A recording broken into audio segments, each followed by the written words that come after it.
Local Catholic churches announced today that they will publish a list of clergy that have been accused of sexual abuse or credibly accused of harming children. They will have that list out by the end of January. KXAN's Phil Prazen is here live with more on why this is happening, Phil. Well, Robert, recently the Texas Conference of Catholic Bishops met and they decided they need to go public with their sexual abuse past before law enforcement does it for them. So in the days ahead, the Austin Diocese will hire outside investigators to go through their files, work with local police, and search for victims.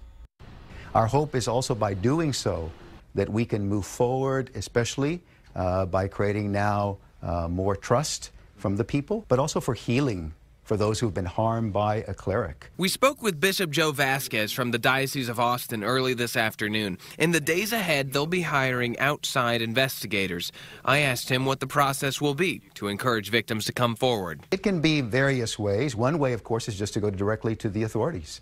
So they can go directly to the police, report that, and then the process begins. That's a criminal authorities process.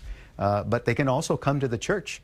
And they can also tell us, and then we will also start a process, working, of course, with the authorities as well. A lot of people think that the church has been, co-conspirators, if you will, to keep some of these cases under wraps. Talk a little bit about what type of outside help will be helping. Through our attorneys, we were able to say we need to do that. We need to have someone that's independent, that's not part of the church, that's looking at us from the outside. So we cannot be blamed or cannot be said, as you said, be part of this conspiracy or cover-up.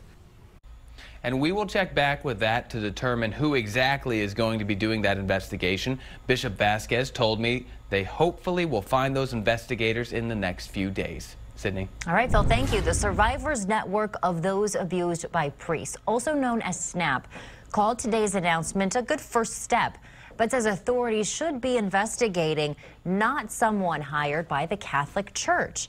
In a statement, they say history has shown it is better to leave investigations to truly independent authorities.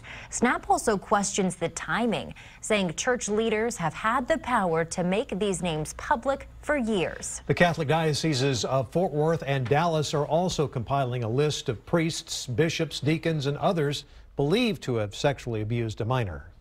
We are doing this as a part of our ongoing work to protect our children, create a safe environment, to promote healing for those who have been abused, and to demonstrate that we are focused in facing this issue. The Bishop of Dallas says a team of retired FBI, state troopers, and other law enforcement experts are examining clergy files in Dallas. And as we mentioned, that list must be published by January 31st. And the announcement comes after a scathing report in August from Pennsylvania.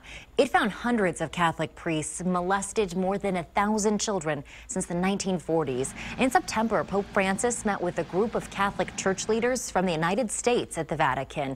The closed-door meeting was led by Cardinal Daniel DiNardo, who serves in the Archdiocese of Galveston and Houston. The Pope is calling for bishops from around the world to gather in Rome in February for a summit on sexual abuse.